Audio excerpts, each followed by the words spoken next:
चुलीचा येणारा पहिला धूर, ते रात्री शेकोटी लावून बसलेल्या माणसांचा धूर, मध्ये एक प्रवास घडतो. इथे 42 टर्न्स आहेत बॅक टू बॅक. तो प्रत्येक टर्न प्रवास घडवत असतो. म्हणजे लंडनचा प्रवास कसा झाला? तिथे करन्सी माझी संपली होती जेवढी मी घेऊन गेलो होतो. आम्ही दुसऱ्या दिवशी सकाळी उठलो कारण की एक आवाज होत होता की अरे वाचवा वाचवा, एवढा कोणाचा आवाज येतो. तर मी उठलो तेव्हा माझं तोंड इथं आपटलं. पण नंतर गाडी जी अशी चालली होती ती क्रॉस उतरायला लागली आणि उतरल्यावर कळलं की आपण दरीतनं गाडी खाली उतरवली. पण तुम्ही त्यांना कन्व्हिन्स केलं की थायलंडच्या आधी कोकण बघा. कोकणी माणूस कधी असा बॅकफुटला नाहीये, तो फ्रंटफुटला दरवेळेला खेळत आलाय. थोडं पुढे गेलात तर तुम्हाला एक संगमेश्वरी भाषा मिळते, थोडं पुढे गेलात तर तुम्हाला रत्नागिरीची एक भाषा मिळते, मग राजापूरची थोडीशी वेगळी आहे, खारेपाटणची थोडी वेगळी आहे, सावंतवाडीची थोडी वेगळी आहे, कणकवलीची थोडी वेगळी आहे. सिनेमा आणि टुरिझमचं पण एक नातं फार सुंदर आहे. तो एक्सप्लोर करत असताना तुम्हाला काही ना काहीतरी नवीन सापडत जातं. तुम्ही तुम्हाला स्वतःला नवीन एक्सप्लोर करत जाता.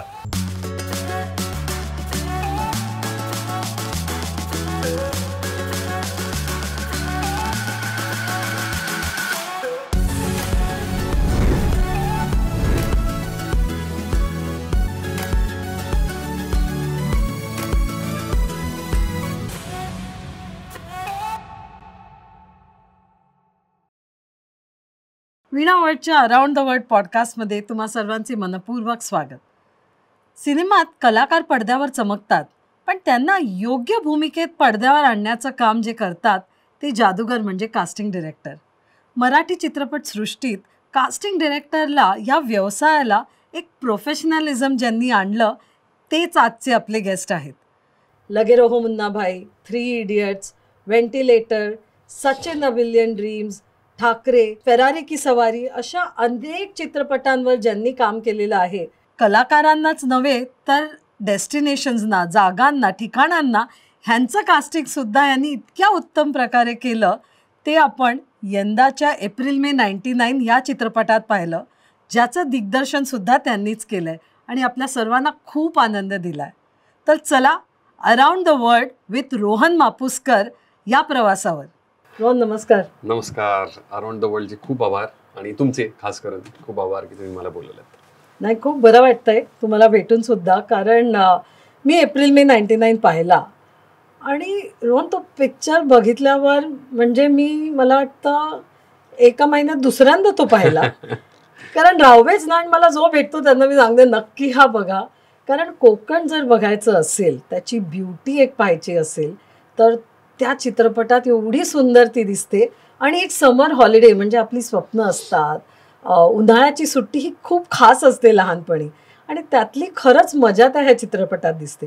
मग हा कोकणात करायचं हे कसं ठरलं? अरे बापरे, नाही असं काही नाहीये. कोकणात करायचा हा हट्ट नव्हता. ह्याला 2 पैलू आहेत खरं तर. एक तर मी कोकणातला आहे स्वतः, आणि मी लहानपणापासून कोकण पाहत आलो, आणि ते पाहत असताना आपण बघितलेलं कोकण बऱ्याच वेळेला काय नाही का, आपल्याकडे पाहुणे येतात आणि आपण इतकं कोकण बघतो की, किंवा कोकण नाही, आपण गाव बघतो, आपण जिथे राहतो तिथल्या इतक्या छान छान गोष्टी असतात त्या कधी कधी आपल्याला दुसऱ्याच्या पॉईंट ऑफ व्ह्यूने बऱ्या दिसायला लागतात. एक्झाम्पल म्हणून सांगतो की आपण मुंबईत राहतो, आपण जातो का दरवेळेस सिद्धिविनायकला? नाही जात ना. कोणतरी पाहुणे आले किंवा स्वतःहून कधी इच्छा झाली तर आपण जातो.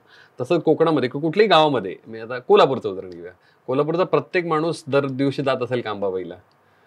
तर नाही जात. कारण काय होतं की आपल्याला त्या प्रत्येक गोष्टीची इतकी सवय झालेली असते, आणि आपण मग सणावाराला किंवा काहीतरी छान प्रसंग घरी असेल तर आपण मंदिरात जातो. रादर मला असं वाटतंय प्रत्येकाने एक दिवस आठवड्यातला तरी काढून जायला पाहिजे. पण तर ज्यावेळेस एप्रिल मे 99 लिहायला घेतला होता त्यावेळेस असं झालं की आपण आपल्याच जवळची गोष्ट का नाही सांगत आहोत. कारण की बऱ्याच वेळेला जेव्हा आपण गोष्ट लिहायला सुरुवात करतो त्यावेळेस आपण आपल्या जवळचं जग, आपल्या जवळची माणसं, किंवा आपला मित्रपरिवार असेल, किंवा आपल्या आजूबाजूची जी काही सोसायटी आहे, आपण त्याला गावातली काही माणसं आहेत, तर त्यांच्या पॉईंट ऑफ व्ह्यूनी जेव्हा विचार करायला लागतो तेव्हा आपल्याला एक गोष्ट सापडायला लागते. असं माझं एक तत्व आहे. कारण की मागच्याच सिनेमाला व्हेंटिलेटरला, व्हेंटिलेटर मराठी, तर व्हेंटिलेटरला आम्ही राजेश मापुसकरांनी ती फिल्म डिरेक्ट केलेली. लिहित असताना मी इन्वॉल्ड होतो, आणि ती लिहित असताना त्याच्यावरती जे याला पैलू पडायला आपण सुरुवात करतो किंवा स्क्रीन प्ले वाईज, त्या स्क्रीन प्लेमध्ये गंमत काय होते की आपण एखादी गोष्ट विचार करत असताना कॅरेक्टर आपल्याला सुचत जातात. आणि ते का सुचतात? कारण ते जग आपण पाहिलेलं असतं. ते जग पाहत असताना दरवेळेला मी हे नेहमी अप्लाय करतो माझ्या कामामध्ये, की आपण आजूबाजूचीच लोक का नाही सांगत आहोत. म्हणजे आता आपण हा पॉडकास्ट तिथं करतोय, तर पॉडकास्ट करत असताना 3-4 लोक अशी माझ्या ऑलरेडी नजरेत आहेत, की अरे हे कॅरेक्टर म्हणून वागायला छान आहेत, बोलायला छान आहेत, दिसायला छान आहेत, तर ह्यांना आपण नेक्स्ट फिल्म मध्ये कधी कसं आणू शकतो, मी त्याच्यावरती जास्त भर देतो. आणि मला पर्सनली असं वाटतं की जेव्हा एखादी गोष्ट आपण लिहितो, तर त्याला लिहित असताना त्यातला जर खरेपणा जर जगायचा असेल, म्हणजे एखादा सिनेमा बघतो आपण, बघत असताना आपल्याला असं होतं की अरे हे पात्र यार माझ्या कुठल्या तरी काकासारखं, काकीसारखं, मित्रासारखं दिसतंय, पण कारण की आपण ते पाहिलेलं असतं. तर माझी नेहमी इच्छा असते की आपण तीच जग आपण उभारायचा प्रयत्न करूया. म्हणून खरं तर एप्रिल मे याला सुरुवात केली होती.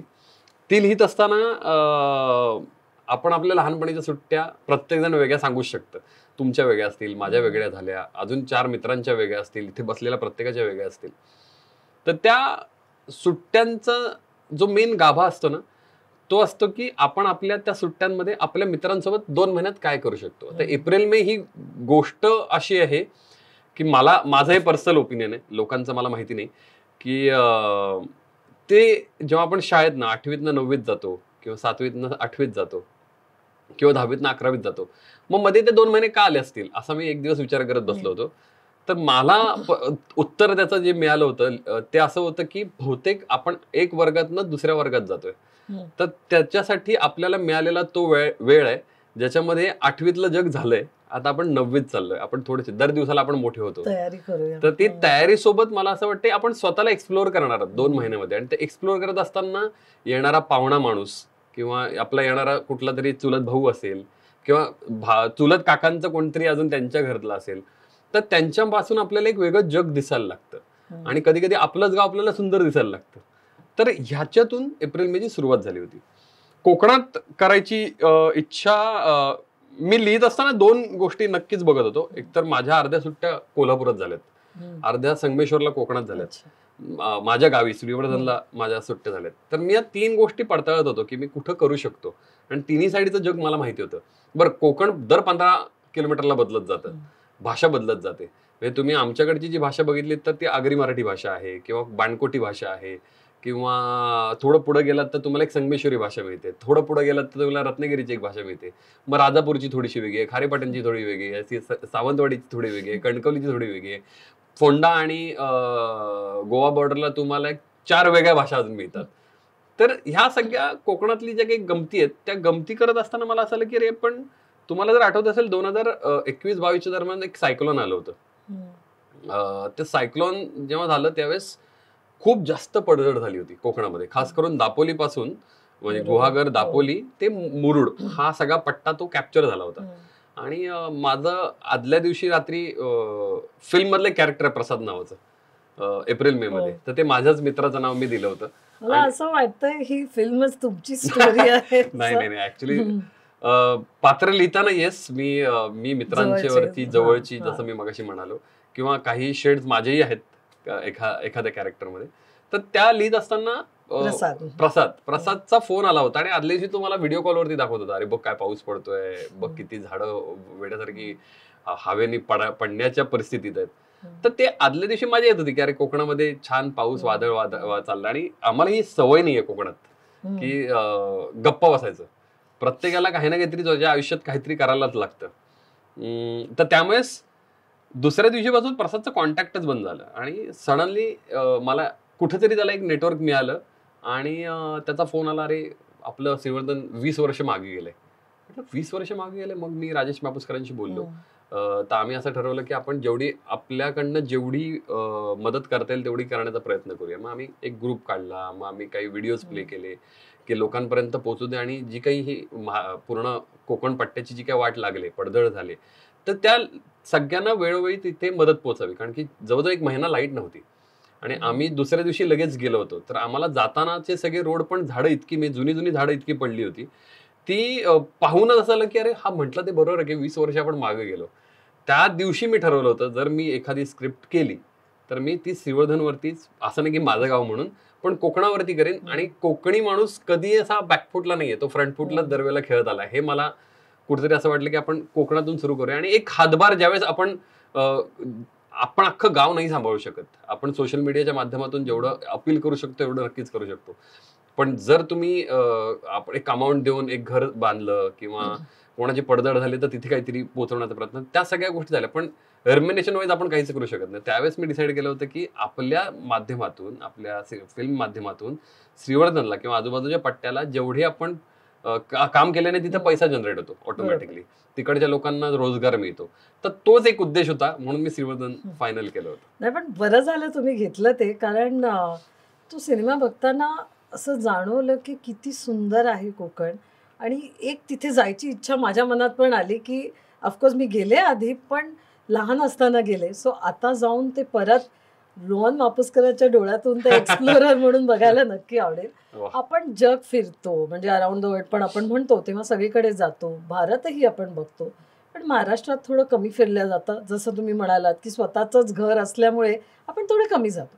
पण आज भारतभरचे पर्यटक महाराष्ट्रात येतात, किंवा महाराष्ट्रातल्या माणसांनीही जर कोकणात जायचं म्हटलं तर त्यांनी काय बघावं, म्हणजे थोड्या टिप्स तुमच्याकडून घ्यायला अरे आवडतील. बापरे, नाही मी खूप छोटा आहे खरं तर हे सांगायला, पण जेवढं पण कोकण मी पाहिलंय मी तेवढ्याच गोष्टी सांगण्याचा प्रयत्न करतो. मला पर्सनली असं वाटतं की सगळ्यात पहिलं जर कोकणात जाऊन बघायचं असेल तर कोकणी माणसाचा निथळ आणि निर्मळ स्वभाव, असं माझं पर्सनल मत आहे.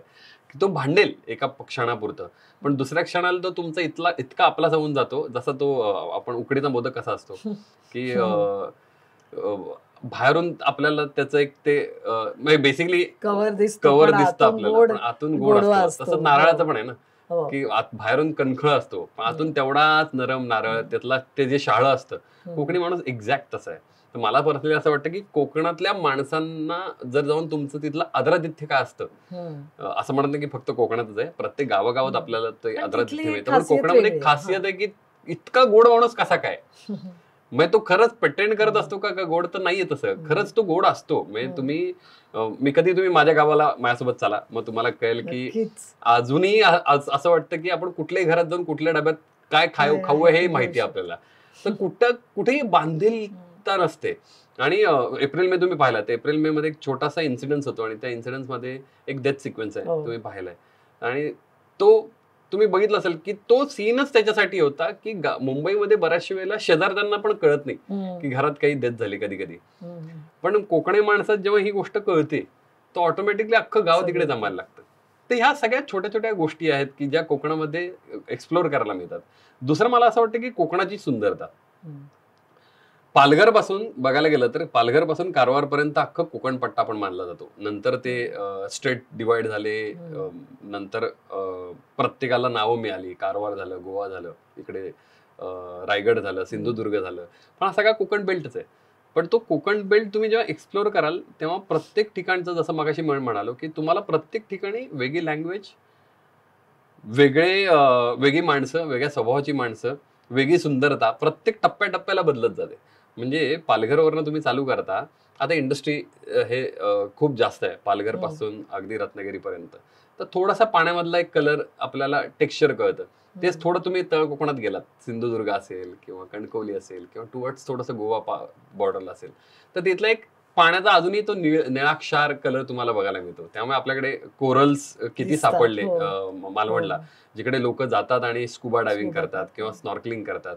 ती गोष्ट जर आपण एक्सप्लोर केलीच नसती आणि कोकणी माणसांनी ते सांभाळलंच नसतं, तर मला असं वाटतं की ह्या गोष्टी इतक्या वयात एवढ्या वेळात लोकांच्या दृश्यात पडल्या नसत्या. तर मला पर्सनली असं वाटतं की मुंबई गोवा हायवेसाठी की 17-18 वर्षे गेलीत बांधायला, ते त्यांचे मुद्दे असतील, त्यांचा बांधण्याचा एक जो काही पीस असेल तो. पण मला पर्सनली असं वाटतं की तुम्ही प्रत्येकाने पालघर पासून कारवार पर्यंत जर रोड ट्रिप करायची असेल तर कोस्टल रोड पकडा. थोडा रोड खराब आहे, पण मला पर्सनली असं वाटतं तो एक्सप्लोर करत असताना तुम्हाला काही ना काहीतरी नवीन सापडत जातं. तुम्हाला स्वतःला नवीन एक्सप्लोर करत जाता, तुम्हाला सापडायला लागता, असं माझं पर्सनल मत आहे. त्यामुळे कोकण डेफिनेटली नाही. आणि हा प्रश्न तुम्हाला विचारायचं कारण असं होतं की आपण बोलता बोलता तुम्ही काही बोललात आणि ते मला खूप आवडलं. आणि अजूनही काही किस्सा मला कळलाय. तर तुम्ही एक म्हणालात की कोकण बघायचं नाही, पण कोकण जगावं लागतं, हो. जगायला पाहिजे कोकण. जगायला पाहिजे. त्याच्यामुळे हा प्रश्न खास. खरंय. आणि मी असं ऐकलं की तुमचे काही मित्रमंडळी थायलंडला निघाले होते, पण तुम्ही त्यांना कन्व्हिन्स केलं की थायलंडच्या आधी कोकण बघा. तर काय तो होतं ते? किस्सा असा होता, पण ते खरं आहे की माणसांनी कोकण बघितलं नाही पाहिजे, जगायला पाहिजे. कारण की जगणं म्हणजेच काय की मला पर्सनली असं वाटतं की सकाळी येणारा पहिला चुलीचा धूर पर्सनली मला असं वाटतं की चुलीचा येणारा पहिला धूर ते रात्री शेकोटी लावून बसलेल्या माणसांचा धूर मध्ये एक प्रवास घडतो, माझं असं पर्सनल मत आहे. आणि तो प्रवास हा कोकणी माणसांनी अजूनही ती परंपरा जागवत ठेवली, त्याचा तो भाग आहे. जेव्हा एप्रिल मे झाला त्यावेळेस बऱ्याचशा लोकांनी कौतुक केलं, बरेचसे लोक एक्सप्लोर करायला डायरेक्ट कोकणातून मला फोन आले होते की आम्ही इथे पोहोचलोय, तर ते कुठे आहे, प्रसाद हॉटेल कुठे आहे, किंवा ती कलई दावण्याचं अजूनही. मग मला त्यांना ती गाईड करायला लागलं. तशीच काही इंडस्ट्रीतली काही मित्रमंडळी आहे माझी, त्यांनी मला फोन केला होता मे मध्ये, अरे फिल्म पाहिली, सुंदर आहे, असं वाटतं की कोकणातच जायला पाहिजे फिरायला, आपण कुठे बाहेर जातो, बाहेर अपोज बाहेरच्या देशात जाण्याचा नाहीच आहे. पण मला पर्सनली असं वाटतं की आपण स्वतः किती इंडिया एक्सप्लोर केलंय हे पहिले आपण स्वतःला प्रश्न विचारला पाहिजे. जगातली जी सुंदरता आहे ती भारतात पण आहे, पण ती सुंदरता पण एक्सप्लोर करत नाही तोपर्यंत ती आपल्याला सापडू शकत नाही. तर माझे मित्र ह्या वर्षी थायलंडला जाणार होते, कोसुमाईला आणि फुकेत, आणि तो सगळा त्यांनी बेल्ट पकडला होता, कराबी वगैरे. तर मी त्यांना एक्सप्लोर करून गेली की मी तुम्हाला एक रोड मॅप बनवून देतो आणि तुम्ही तो रोड मॅप एकदा एक्सप्लोर करा आणि तुम्हाला कोकण दिसलं ते मला तुम्ही सांगा.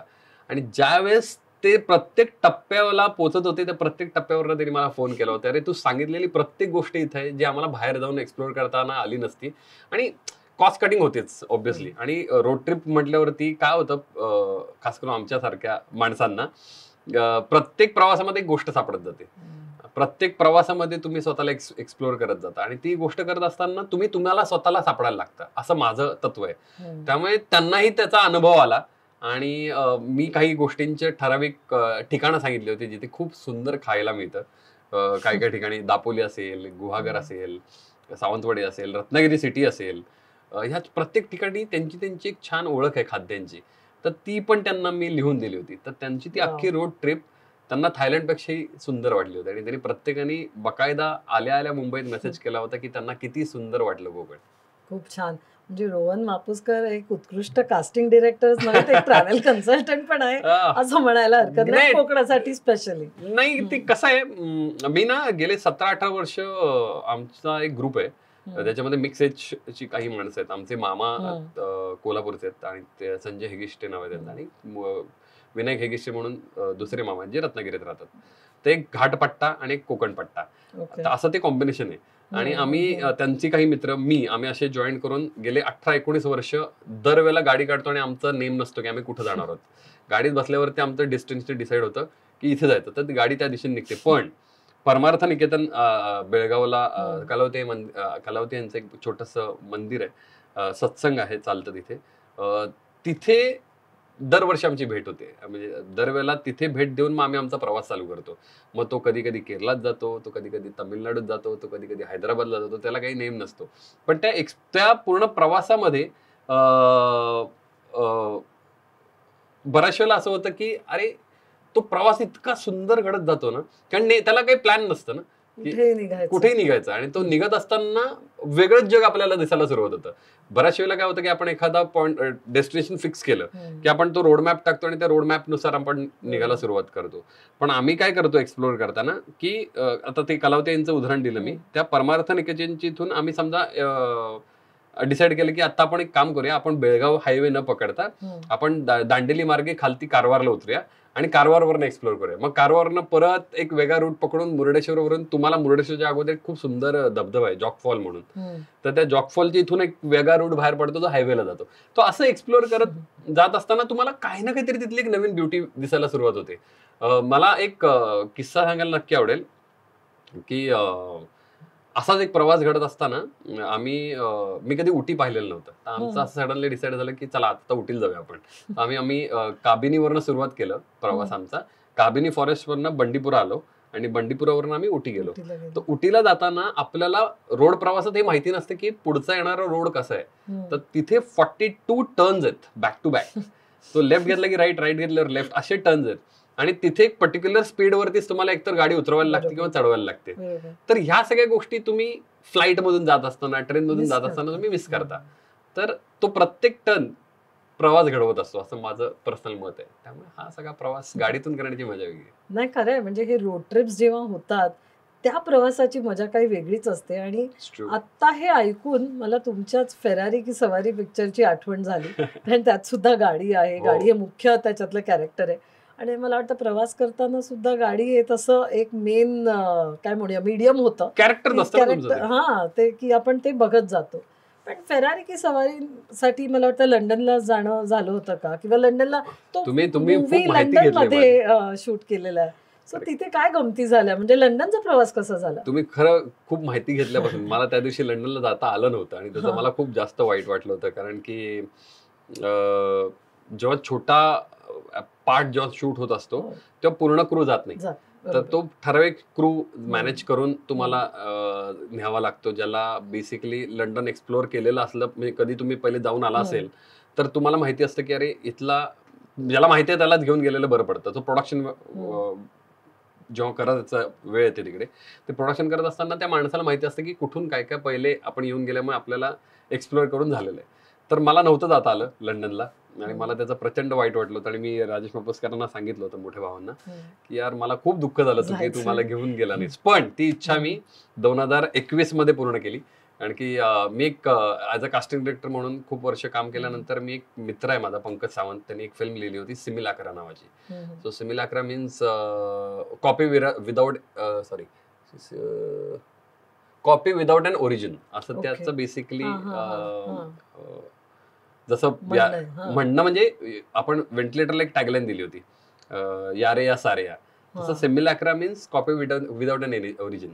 तर त्याच्यामध्ये गंमत अशी होती की आम्ही ती फिल्म सायफाय लिहित होतो आणि लिहित असताना मला पंकजने विचारलं होतं की आपण कुठं शूट करू शकतो.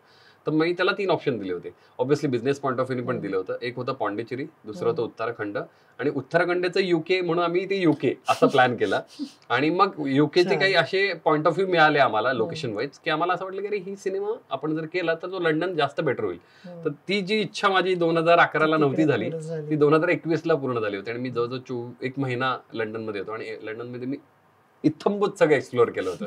कारण की आपल्यासारखं तिथं प्रत्येक गाडी ही आपल्याला परवडू नाही शकत. त्यामुळे एक तर तुम्हाला वॉक करायला लागतं किंवा सायकलिंग करायला लागतं. खास करून माझी पहिली क्रू पहिला गेला होता आणि माझी एक इथे रावसाहेब नावाची फिल्म चालू होती, निखिल महाजनेने डिरेक्ट केली होती. तर त्याचं काम सुरू होतं, त्यामुळे मी थोडंसं लेट गेलो होतो. त्यामुळे माझी पहिली इंटरनॅशनल ट्रिप सोलो ट्रिप झाली आणि बऱ्याच गोष्टी सापडत गेल्या. कारण की मी लंडनला उतरल्यानंतर तिथून मला प्लिमथला जायचं होतं. सो तिथून तो जो प्रवास होता तो ट्रेन जर्नी होती माझी आणि ती ट्रेन जर्नी मला खूप काही देऊन गेली. व्हिज्युअली तर दिलीच, मला त्याच्यात खूप सारे प्रसंग मिळाले. मला एक इंटरेस्टिंग किस्सा आठवेल, सांगायला आवडेल. तिथे करन्सी माझी संपली होती जेवढी मी घेऊन गेलो होतो आणि मला हे माहित नव्हतं की जीपे एक ठराविक पद्धतीत लंडनमध्ये चालतं. पण हे नंतर तिथे पोहोचल्यावर कळलं मला. तोवर त्या प्रवासामध्ये ना मला खूप तहान लागली होती, कारण मी सकाळी उठलो आणि लंडनला उतरल्यानंतर डायरेक्टली मी ट्रेन पकडली आणि ती ट्रेन पकडल्यावरती मला खूप तहान लागल्यावरती ट्रेनमध्ये पण ते त्यांचे ते आपल्याकडे जसं ट्रेन फ्लाईटमध्ये आपल्याला एरोस्ट्रेस असतात, तर तशा काही तिथे आपल्या सेवेसाठी महिला होत्या आणि मी तिला कन्व्हिन्स केलं होतं की मला तहान लागली, पण माझ्याकडे आता करन्सी नाहीये तुम्हाला द्यायला, कारण की मी जेवढी आणली होती ती करन्सी माझी संपली, पण माझ्याकडे जीपे, मला नेटवर्क मिळालं तर मी तुम्हाला पे करेन. ज्या गावामध्ये किंवा ज्या प्रवासामध्ये मला युके सारख्या ठिकाणी त्या बाईंनी 2 बॉटल गिफ्ट केल्या होत्या पाण्याच्या, ज्या तुम्हाला पाणी पण तिथे किती महाग आहे तुम्हालाही माहिती आहे, मला सांगण्याचीच गरज नाहीये. त्यामुळे तो एक तिथेही अशी छान गोड माणसं आहेत कोकणातली. मला असं वाटलं होतं की आपण कोकणातल्या ह्यांनी ओळखलेलं दिसतंय. त्यामुळे कोकणी माणसांनी जेवढा कोकणी माणूस गोड आहे, मला वाटतं तिकडची माणसं तशीच आहेत. कोकणातल्या जेवणाची आठवण आली का लंडन मध्ये? प्रचंड प्रचंड प्रचंड. त्याचं रिझन असं आहे की एकतर मॅक्सिमम तिकडे ब्रेड खायला मिळतो आपल्याला, फार सवय नसते आणि ठराविक ठिकाणीच तुम्हाला महाराष्ट्रीयन फूड मिळतं जर तुम्ही कंट्री साईडला शूट करत असाल तर. आम्ही मॅक्सिमम शूट कंट्री साईडला गेलं, तिथे महाराष्ट्रीयन फूड कमी मिळत होतं. तर त्यासाठी आम्ही प्लॅन केला होता की कोणतरी शेफ आपण जेवण बनवत होतो आणि जिथे एक्सप्लोर करायला मिळत नव्हतं, जिथे शूटिंगमधनं वेळ मिळत नव्हता, तर मग ठराविक ठिकाणं शोधून तो प्रवास करून तिथे जेवण मग आम्ही रूमवर येत होतो. त्यामुळे कोकणातल्या जेवणाची आठवण कुठेही होतेच. तुम्हाला आवडेल मला सांगायला, आपलं जे कृष्णा वडेवाले आहेत ना, त्यांचं एक हिथ्रोला त्यांचं एक खूप छोटं जॉईंट आहे लंडनला जाणाऱ्या प्रत्येक महाराष्ट्रीयन माणसांनी किंवा इंडियन माणसांनी तिथे भेट द्यावी. तिथे तुम्हाला सगळे इंडियन फूड मिळतात खायला. बरोबर. आणि तुमच्यासारखे फूडी असले तर ते शोधूनच काढतात मला वाटतं मला कुठे आवडतं जायचं. मला हो. आवडतं मला मग मला सांगा, कोकणात किंवा महाराष्ट्रात फिरत असताना काही तुमची फेवरेट जागा कुठल्या आहेत की जिथे जावंच? कारण मगाशी तुम्ही म्हणालात तसं एक कोकणातला माणूस त्याच्याबरोबर राहणं म्हणजे थोडक्यात फार्म टुरिझम आपल्याला म्हणता येईल, की जिथे जातो किंवा होमस्टेज म्हणतो की तिथल्या लोकांबरोबर राहतो खातो.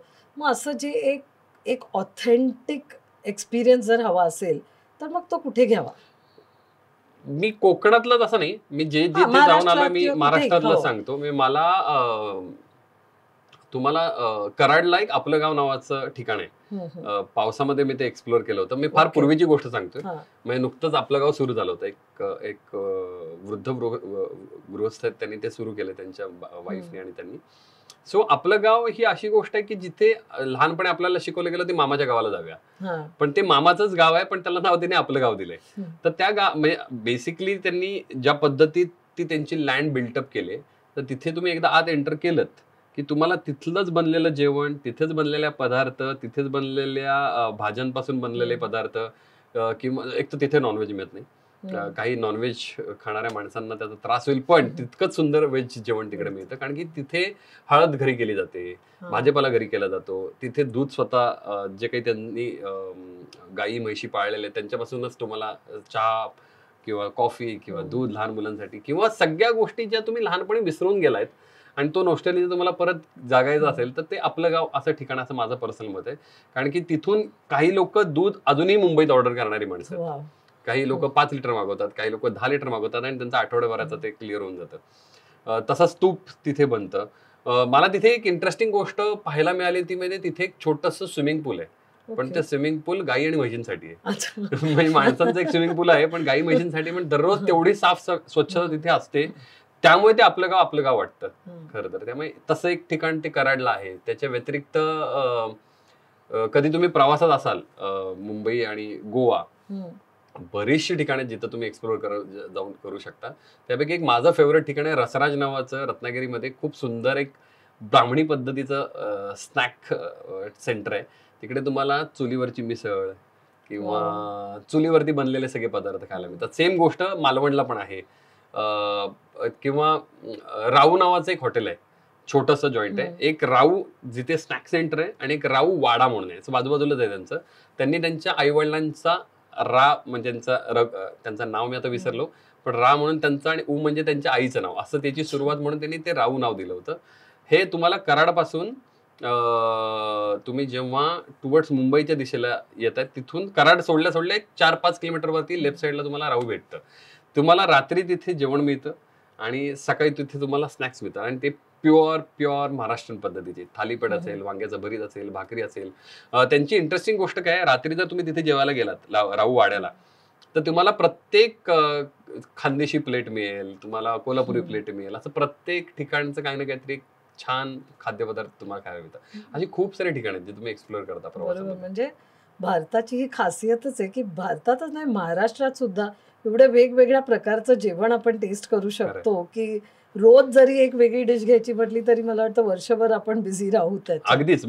त्याच पद्धतीचं एक हॉटेल जे मी एप्रिल मे मध्ये एक्सप्लोर केलं होतं, प्रसाद हॉटेल, जे माझ्याच लहानपणीच्या वर्गमित्राचं आहे. प्रसाद विचारे त्याचं नाव आहे आणि अजूनही तितकंच फेमस आणि तितकीच चव तुम्हाला मी लहानपणी जेवलेलीची स्ट्रेस तुम्हाला अजून त्यांनी कंटिन्यू केली. मी तेच म्हणतो ना की तुम्ही तुमच्या जे काही तुम्ही हॉटेल चालवताय किंवा जे काही तुम्ही एक छोटंसं जॉईंट जरी चालवलात, तुम्ही तेवढी क्वालिटी दिलीत आणि तीच क्वालिटी जर तुम्ही कंटिन्यू करू शकलात तर तुमचा तो बिझनेस खूप जास्त चांगला होईल. लहानपणाच्या सुट्ट्यांवरून आठवलं की एक एप्रिल मे मध्ये एक समर हॉलिडे, उन्हाळ्याची सुट्टी, लहानपणी कुठे जावं हे असं, म्हणजे त्या सगळ्या आठवणी अशा जाग्या झाल्या. तर मग तुमचा समर हॉलिडे कुठे असायचा? म्हणजे लहानपणची काय आठवण आहे की कुठे आपल्याला खूप मजा यायची समर हॉलिडे करायला? वेगवेगळं आहे खरं तर. एकतर माझी रिलेटिव्ह इतके आहेत ना, आमची जॉईंट फॅमिली आहे आणि आम्ही एकदा सुट्ट्यांमध्ये यायचं ठरवलं तर आमच्याकडे 150 माणसं घरात म्हणजे एक ग्रुप टूर, दोन ग्रुप तुम्ही अगदीच विना वर्ल्डच्या माध्यमातून करू शकता आणि त्याला नाव अगदीच अराउंड द वर्ल्ड देऊ शकता. परत मला पर्सनली असं वाटतं की जेव्हा आमच्याकडे सगळे पाहुणे यायचे ना, तर त्या काय होतं, मला 6 काके आहेत. त्यामुळे प्रत्येक काकीच्या माहेरातनं कोणतरी राहायला घरी यायचं. किंवा मला 3 आत्या आहेत, तर त्या 3 आत्यांपैकी काही लोक घरी राहायला यायची. किंवा आमची मापुसकर फॅमिली जी आहे ती इतकी मोठी आहे की बाजूबाजूला अजून जे काका आहेत त्यांची काही रिलेटिव्ह राहायला यायचे. त्यामुळे आमचा एक वाडा पद्धतीत होता. आत्ता त्या भिंती पडल्या, पण पूर्वी वाडा पद्धतीचंच घर होतं. आणि त्यावेळेस 150 लोक एकत्र एका विहिरीवरती आंघोळ करायला, 150 लोक एकत्र पंक्तीमध्ये बसून जेवायला, असं सगळं ती गंमत असायची. त्यामुळे काय व्हायचं की श्रीवर्धनच्या सुट्ट्यांची एक गंमत वेगळी होती. माझी सख्खी मावशी संगमेश्वरला राहायची, तर तिथल्या आठवणी अशा होत्या की तिथे तुळसा एक प्रकार आहे. संध्याकाळची वेळ, जेवढं पाणी नदीमध्ये साठलेलं असतं त्या नदीमध्ये साठलेल्या पाण्यामध्ये रात्रीची मासेमारी करून त्याच्यात मिक्स, म्हणजे आता आपण मिक्स भाजी खातो तशी ते मिक्स सगळ्या पद्धतीचे फिशिंग, म्हणजे त्याच्यात फिश असतात, कोलंबी असते, खेकडा असतो, अशा सगळ्या गोष्टी आणून त्यांना साफ करून त्याचं जे जेवण बनवलं जातं त्याला त्यांनी नाव तुळसा दिलंय. तर ती लालटेन घेऊन मासे पकडणं, ते रात्री अंगणात बसून भाकरी सोबत तो रस्सा खाणं, त्याची एक गंमत आहे. त्यामुळे प्रत्येक ठिकाणच्या सुट्ट्या माझ्या वेगळ्या आहेत. कोल्हापूरला जायचो त्यावेळेस मामांचं गाव, आईचं गाव. तिकडच्या सुट्ट्यांची आठवण अशी होती की त्यावेळेस 4 आण्याला किंवा 50 पैशाला सायकल भाड्याने मिळायची, अर्धा तास किंवा 1 तास. तर अख्खं कोल्हापूर मी सायकलवर एक्सप्लोअर करायचो. तर त्याच्या माध्यमातून मला माझ्या पद्धतीत एक्सप्लोअर केलेलं कोल्हापूर मी लहानपणापासून बघत आलोय. मी मगाशी म्हटल्याप्रमाणे की तुम्ही प्रत्येक प्रवास करत असताना तुम्हाला एक गोष्ट सापडत जाते, प्रत्येक माणूस तुम्हाला सापडायला लागतो आणि त्याच्यातनं तुम्ही घडायला लागता. म्हणून आपल्याला त्या 2 महिन्यांच्या सुट्ट्या आहेत असं माझं मगाचच म्हणणं. मग आता तेव्हाच्या ज्या सुट्ट्या होत्या, आता समर हॉलिडे घ्यायचा चान्स येतो का? किंवा तुमच्या मुलीबरोबर तुम्ही काही समर हॉलिडे घेतले आहेत का? नाही, चान्स येतो. काय होतं की ज्यावेळेस तिच्या सुट्ट्या सुरू होतात तेव्हा आमचं नेमकं पिकचं काम असतं, खास करून फिल्म इंडस्ट्रीचं. कारण की पाऊस सुरू होणार असतो त्याच्या आधी मॅक्सिमम जेवढी कामं संपवता येईल तेवढ्या मी करत असतो. पण सुट्ट्यांसाठी मला मुलीसाठी वेळ काढायला लागतो, कारण की तिची खूप इच्छा असते. तिचा जन्म कोल्हापूरचा आहे, माझी वाईफ कोल्हापूरची आहे. त्यामुळे तिला सुट्ट्यांमध्ये कोल्हापूरलाच जायला खूप जास्त आवडतं. तर तिच्यासोबत एक इंटरेस्टिंग किस्सा मला सांगायला आवडेल. माझी वाईफ गोव्याला गेली होती तिच्या ऑफिसच्या कामानिमित्त आणि सुट्ट्याच सुरू झाल्या होत्या. तर तिने हट्ट पकडला होता. 2 वर्ष 8 महिन्याची असेल रेवा आमची, आणि तिने हट्ट धरला की नाही मला आता आजीच्या गावी जायचंय. तर मी तिला पहिल्यांदा 2.5 वर्षाच्या मुलीला घेऊन मुंबईपासून कोल्हापूरचा एक प्रवास केला होता. त्याची एक आठवणी वेगळ्या आहेत. तर त्या आठवणींमध्ये काही किस्से घडले होते की तिचं एक पर्टिक्युलर आहे की मला वॉशरूमला गेलं तर मला स्वच्छ वॉशरूम पाहिजे ह्या वयामध्ये. तर त्याच्या काही आठवणी आहेत. किंवा माझं लायसन संपलं होतं तर पोलिसांनी पकडलं. सो आपल्या मुलीसोबत जात असताना घडलेला एक तो वेगळा प्रवास आहे. त्यामुळे डेफिनेटली त्यासोबत सुट्ट्या होतात. म्हणजे लास्ट इयरच्या सुट्ट्या मी कोल्हापूरला घालवल्या होत्या, ह्या वर्षाच्या सुट्ट्या मी तिच्यासोबत गोव्यामध्ये घालवल्या. सो प्रत्येक ठिकाणचा प्रवास घडतो, पण तो जास्त नाही घडत, लिमिटेड करतो. आणि डेस्टिनेशन कोण ठरवतं, म्हणजे कुठे जायचं हे घरात कोण ठरवतं नक्की? तुम्ही ठरवता की रेवा ठरवते की मोबाईल ठरवतो? मला असं वाटतं हल्ली. कारण की बऱ्याचशा रील्स आपण एक्सप्लोअर करत असताना अरे हे ठिकाण खूप छान आहे, हे आपण एक्सप्लोअर करूया. हल्ली मोबाईल ठरवतोय. पण त्याचा अभ्यास केल्यानंतर मला असं वाटतं की मी माझ्या काही मित्रांशी बोलतो जेव्हा एखादा प्रवास करायचा असेल ज्या ठिकाणी मी गेलेलो नाहीये. मी ज्या ठिकाणी गेलोय तिथला प्रवास मला माहिती आहे, त्यामुळे मी गाईड करू शकतो. पण बऱ्याचशा वेळेला आता माझी खूप इच्छा आहे, माझ्या मुलीची खूप इच्छा आहे की तिची काही 5 ठिकाणं आहेत, त्यातले 2 ठिकाणं तिची झालीत. आता अजून 3 ठिकाणं मला एक्सप्लोर करायचं. तिला खूप इच्छा आहे की तिला स्नोफॉल पाहायचा आहे. तिला श्रीनगरला जाऊन बर्फ पाहायचा किंवा कुठे जिथे इंडियामध्ये बर्फ स्नोफॉल होतो. तर ती इच्छा आता माझी टार्गेट आहे की मी ते तिला बर्फात तिला एकदा मला घेऊन जायचं आहे. कारण की 3 इडियटच्या शूटिंगच्या वेळेला मी स्वतः पाहिलेलं की स्नोफॉल किती हेवी असतो, आणि तो अनुभवल्यामुळे मी तिला तो किस्सा सांगत असताना तिने तो हट्ट धरला होता की मला जायचं एकदा स्नोफॉल मध्ये. आता 3 इडियट्सचा उल्लेख तुम्ही केला, आणि खरं आहे म्हणजे आज जे आपण बघतो तिथे जावंसं वाटतं. सो मोबाईलमधले रील्स असो किंवा सिनेमा असो, सिनेमा आणि टुरिझमचं पण एक नातं फार सुंदर आहे. कारण ज्या सिनेमातून जे दिसतं, जसं एप्रिल मे मध्ये कोकण दिसलाय, की एक इच्छा निर्माण होते अरे आपण इथे जाऊया. जिंदगी ना मिलेगी दोबारानी स्पेनची ती हे झाली, गेरुआ या गाण्याने आईसलँडला जायची इच्छा झाली. तसंच 3 इडियट्सनी मला वाटतं लेह लडाखला इंडियाच्या ट्रॅव्हल मॅपवर आणण्याचं खूप मोठं काम केलंय आणि मला माहिती आहे तिथे भरपूर वेळ तुम्ही घालवला. सो लेह लडाखचे अनेक किस्से म्हणजे आम्हाला ऐकायला खूप आवडेल. खूप किस्से नाही सांगता येणार, पण जेवढे आठवतात डेफिनेटली मी सांगतो. एकतर मी प्रचंड गणपतीचा भक्त आहे, प्रचंड. ओके. आणि मला अजूनही आठवतं की गणपतीच्या पहिल्या दिवशी मी आणि राजेश मापुसकर स्वतः गावी गेलो होतो. आणि आमच्याकडे मापुसकरांचे गणपती इतके फेमस आहेत की एका घरात प्रत्येक घरामध्ये एक गणपती आहे. मग आमच्याकडे जर सोयर सुतक आलं तर ते गणपती आम्ही एका घरात ठेवतो, कुठल्या तरी रिलेटिव्ह. एका घरात 5 गणपती पण दिसतात कधी कधी. सो त्यांच्या गमती आम्ही खूप एक्सप्लोर करतो, एक तर जॉईंट फॅमिली असल्या कारणाने. आणि मी गावी पोचलेला असतानाच राज मापुसकरांचा फोन आला होता की आपल्याला लदाखला जायचं आहे इमिजिएटली, कारण की तिकडचं कास्टिंग आणि तिकडचं प्रोडक्शन पाहायचं आहे. पण म्हटलं अरे मी जस्ट गावी पोहोचलो होतो, ते मला माहिती नाही. मी दुपारचं जेवण कोकणात जेवलो होतो आणि दुसऱ्या दिवशीचा सकाळचा चहा मी लदाखला प्यायलो होतो. कारण कोल्हापूर टू श्रीवर्धन ते मुंबई आणि रातोरात पकडलेली ती फ्लाईट आणि लदाखला पोहोचलो होतो. आणि त्या लदाखला पोहोचल्यानंतर मी एक 3 इडियट्सच्या पूर्ण टीममध्ये मीच असा एडी होतो की जो कास्टिंग पासून अगदी पोस्ट पर्यंत इन्व्हॉल्व होतो. त्यामुळे लदाखमध्ये जेव्हा कास्टिंगला गेलो, नंतर टीम आली होती, त्यामुळे 1 महिना मी लदाखमध्ये एक्सप्लोअर करायला मला वेळ मिळाला होता. आणि त्यावेळेस लदाख तसं नवीनच होतं. म्हणजे माझ्यासाठी मी कधी गावातनं जर बाहेर पडलं तर मॅक्सिमम महाराष्ट्रात जास्त फिरलोय, पण माझी ही पहिली अशी टूर होती की जिकडे मी बाहेर गेलो होतो, म्हणजे इंडियातच पण महाराष्ट्राच्या बाहेर गेलो होतो. आणि सडनली ते पण लदाख, जिथे टेम्परेचरचं तुम्हाला काहीच माहिती नाही, अक्लिमेटाइज व्हावं लागतं, गेल्या काम नाही सुरू करता. त्याचं रिझन असते ना की आपण समुद्राच्या ठिकाणीचे लहानाचे मोठे झालेलो आणि सडनली या एवढ्या उंचीवरती नेऊन आपल्याला ठेवलं गेलं होतं.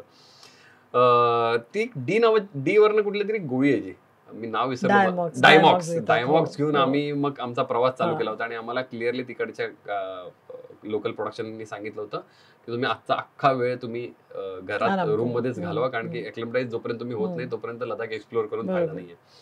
तर किस्से सांगायचे झाले तर 2 इंटरेस्टिंग किस्से आहेत. त्यातला एक किस्सा असा होता की आपण कुठल्याही लाईनला, आता मी फिल्म लाईनचा म्हणून मी फिल्म लाईनचं म्हणतो की फिल्म लाईनला जेव्हा आपण येतो, आपल्या घरच्यांना माहिती असतं की अरे ह्याचं काहीतरी करिअर चाललंय, काय चाललंय पूर्ण त्यांना माहिती नसते की आपणच अजून एक्सप्लोर केलेलं नसतं. आणि 3 इडियट्स ही माझी दुसरी फिल्म होती. त्यावेळेस मला फिल्म मेकिंग नुकतीच कळायला लागली होती. लगेरो मुन्नाभाई माझी पहिली फिल्म होती जिथे मी असिस्टंट डिरेक्टरचं काम करत होतो. पण 3 इडियट्स अशी फिल्म होती जिथे मी सगळ्याच एस्पेक्टमध्ये इन्व्हॉल्ड होतो. मग ते रायटिंगमध्ये असेल, कास्टिंगमध्ये असेल, प्रोडक्शनमध्ये असेल. आणि ते करत असताना नुकतंच कुठल्याला आपल्याला ती लाईन कळायला लागते. आणि ती लाईन कळत असताना जेव्हा मी तिथे ऑडिशन घेत होतो, तिकडची ती इतकी गोड मुलं, जेव्हा मला ऑडिशन करत असताना त्यांच्यातले स्वभाव, त्यांचे विचार हे जेव्हा मला कळायला लागले, आणि तो दिवस माझा कधी संपला मला कळालंच नव्हतं. आणि शेवटला मी त्यांना सगळ्यांना बाय करून निघालो. आणि मला आनंद पण होतो. आणि मला काय तेव्हा फील झालं होतं मी आत्ता असं शब्दात नाही मांडू शकत. कारण त्यातली 2 मुलं धावत आली होती गाडीत बसताना, आणि इतकीशी होती. आणि त्यांनी सांगितली, सर आम्हाला तुमची साईन हवे. बरं, त्यांना मी माहिती नाही, माझं काही तसं नाव नव्हतं त्यावेळेस 3 इडियट्सच्या वेळेला. तेव्हा एक ते फिलिंग होतं ना की आपण ज्या लाईनला काम करतोय ती लाईन आपल्याला किती काय देऊन जाते. तर ती आयुष्यातली पहिली साईन मी जर आपण लहानपणापासून बघत आलो की आपण कुठल्या ऍक्टरला भेटतो किंवा क्रिकेटरना भेटतो, आपण पहिले जी वस्तू असेल ती बाबा तू साईन दे, कारण की आपण तुम्हाला भेटल्याची एक आपल्याला शाश्वती मिळते की आपण ह्या व्यक्तीला भेटलोय. तशी साईन आपली कोणतरी घेते. त्याच्यात एक गंमत छान होती. दुसरा किस्सा असा होता की आम्ही 2दा लदाखला गेलो होतो. कारण की पहिल्या वर्षी जेव्हा आम्ही गेलो शूटला तेव्हा खूप जास्त स्नोफॉल झाला होता. आणि स्नोफॉल झाल्यामुळे आम्ही शूटिंग कॅन्सल केलं होतं. तर ते शूटिंग कॅन्सल करून अर्धा क्रू परत लेमध्ये आला होता. आणि आम्ही शूटिंग करत होतो सुमुरली लेकला. नंतर पँगॉंगसो झालं होतं. कारण की आम्हाला इकडचा जेव्हा सुमुरलीला शूट करत असताना अनुभव छान नव्हता आला. मग कालांतराने स्क्रिप्ट थोडी बदलली, लोकेशन्स थोडे बदलले. मग आम्ही पँगॉंगसोला शूट केलं नेक्स्ट इयर. आदल्या वर्षी जेव्हा आम्ही शूट करत असताना इतका स्नोफॉल झाला होता, कारण मी वेदर फोरकास्ट पाहून गेलो होतो. काही स्नोफॉलचा उद्देशच नव्हता, पण अचानक खूप अतिवृष्टी झाली आणि खूप स्नोफॉल झाला. आम्ही ज्या टेंटमध्ये झोपलो होतो, आम्ही 35 माणसं उरलो होतो, बाकी सगळेजण गेले होते. कारण की प्रोडक्शनचं जे काही साहित्य होतं की आम्ही बेस केला होता एक 7-8 दिवसांचा, तो अख्खा बेस आम्हाला क्लिअर करून परत लेला जायचं. म्हणून आम्ही प्रत्येक डिपार्टमेंटची 2-2 माणसं थांबलो होतो. डिरेक्शन मधनं मी होतो, प्रोडक्शन मधनं सचिन उतेकर नावाचा एक मुलगा होता, आमचे एक्झिक्युटिव्ह प्रोड्युसर होते संजीव कृष्ण चंदानी. डिरेक्शनचा अजून एक मुलगा होता माझ्यासोबत, करण तेजपाल, ज्याची आता एक खूप सुंदर फिल्म आले स्टोलन नावाची, अमेझॉन प्राईमला आहे ती पण. तर तो होता. आणि आम्ही दुसऱ्या दिवशी सकाळी उठलो, कारण की एक आवाज होत होता की अरे वाचवा वाचवा आवाज, म्हणजे एवढा कोणाचा आवाज येतो. तर मी उठलो तेव्हा माझं तोंड इथं आपटलं, इतका तो टेंट खाली होता बर्फाने. बर्फामुळे बाहेर गेल्यावरती बघितलं तर जवळजवळ कमरेपर्यंत बर्फ साठला होता आणि एक टेंट पूर्ण त्याच्यावरती बर्फ होता, त्यामुळे तिकडची लोक अडकली होती. मग आम्ही जाऊन त्यांना काढलं वगैरे. आणि हे करत असताना आम्ही आर्मी ऑफ ची एक छोटं टीम होती, त्यांना जाऊन भेटलो. कारण सुमुररी तुम्ही ऐकलंय, तुम्ही पाहिलंही असेल, तुम्ही गेलाही असाल, तर सुमुररीला आता तरी खूप वाव आहे जायला, पण सुमुररीला जाताना पहिले डोंगरातनं रस्ते काढत काढत तिकडे जावं लागायचं. तिकडे जाऊन आम्ही आर्मी ऑफिसरशी बोललो की ते म्हणाले की वेदर अचानक बदललंय, आम्हाला असं वाटतं की तुम्ही इमिजिएटली सगळ्यांनी तुमच्या म्हणजे लोकेशन बेसवरती पुन्हा परत गेलं पाहिजे. तर आम्ही सगळ्यांनी पॅकअप करायचं ठरवलं. जेवढं आमच्याकडे साहित्य आहे ते सगळं घेऊन आम्ही निघालो. अर्ध सामान तर आम्ही तिकडेच ठेवलं होतं. आमची जी EP आहेत संजीव कृष्णचंद्रन, त्यांनी विनोद चोप्रा सरांना फोन केला होता आणि विनोद सरांनी सांगितले पहिला क्रूला वाचवा, बाकी सगळं होईल ते होईल. मग आपण सामान ते कसं काढायचं किंवा काय ते नंतरचा भाग आहे. तर आम्ही सगळा क्रू आम्ही निघालो होतो आणि सुमुरडी पासून लेच्या अशा एका ठिकाणी आम्ही अडकलो जिथे आम्हाला रोडच दिसत नव्हता. त्याचं रिझन इतकं होतं, इतका स्नोफॉल होता की हातही आपला दिसत नव्हता. तर आम्ही असा विचार केला की आपण एक टीम बनूया प्रत्येक डिपार्टमेंटची आणि आपण प्लसच्या माध्यमासारखे आपण रोड शोधायला जाऊया, कुठे दिसू शकेल. तर तिथल्या लोकल माणसांनी आम्हाला सांगितलं होतं की आपण एखाद्याला बंद खोलीत जर खूप वेळ बंद करून ठेवलं, काळोखा रूम मध्ये, अचानक जर प्रकाश आला तर आपल्याला एक दृष्टी नीट दिसत नाही. तसं आम्हाला त्यांनी सांगितलं होतं की इतका स्नोफॉल आहे तर तुम्ही डोळे गच्च बंद करा आणि जे काही ऑब्जेक्ट दिसेल उघडलं वळलं त्या दिशेने तुम्ही चालायला लागला. हे फक्त त्यांनी डोक्यात ठेवलं होतं. बरं, जिथून आम्ही चाललो होतो तिथे दरी असण्याची शक्यता जास्त होती, कारण की काहीच दिसत नाहीये की कुठे दरी आहे, कुठे काय, काहीच माहित नाही. मग आम्ही ते शोधत असताना तिकडच्या एका लोकल माणसाचा त्यावेळेस मोबाईल होते पण नेटवर्क नव्हतं. त्या वॉकीवरती मेसेज आला तुटका की मला रोड सापडलाय, तुम्ही प्लीज प्रत्येकाने जिथे आपला छोटा जो बेस होता तिथे या. मग आम्ही सगळेजण तिथं आलो. आमचा प्रवास सुरू झाला. तुम्हाला पटणार, एक पॉईंट नंतर गाडी जी अशी चालली होती ती क्रॉस उतरायला लागली आणि उतरल्यावर कळलं की आपण दरीतनं गाडी खाली उतरवली मी त्या ड्रायव्हरने. आणि मग तिथून त्यांनी काही सिग्नल बनवले होते. मग आपण कधी कधी अडकल्यानंतर आपल्यालाही माहिती नसतात, जे आपल्याला लोकल माणसं सांगू शकतात. कोकणात जर अडकलो असतं तर मी सांगितलं असतं, पण तिथे काय मला सापडलं त्या प्रवासामध्ये, तिथल्या लोकांनी पिलर बनवले होते बर्फाचे आणि त्या बर्फाच्या पिलरला लाल माती लावली होती.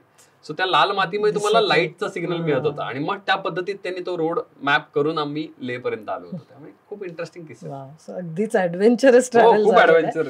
खूप महत्वाचा मुद्दा तुम्ही आता मांडला की कुठेही प्रवास करताना एक फ्लेक्झिबिलिटी ठेवणं गरजेचं आहे, कारण काय होईल पुढे, काय होईल, आपल्या हाताबाहेर बऱ्याच गोष्टी असतात आणि त्याचा तुम्ही स्वतः अनुभव घेतलेला आहे आणि खूपच छान. तुम्ही लडाखला जेव्हा म्हणजे शूटिंग करता किंवा आपण ते तुमचं काम असतं, मग सगळा वेळ त्याच्यातच जातो की थोडंसं ते शहर बघायला फ्री टाइम पण मिळतो? अरे बापरे, खूप मोठा प्रश्न विचारला तुम्ही. नाही, खरंच वेळ मिळत नाही.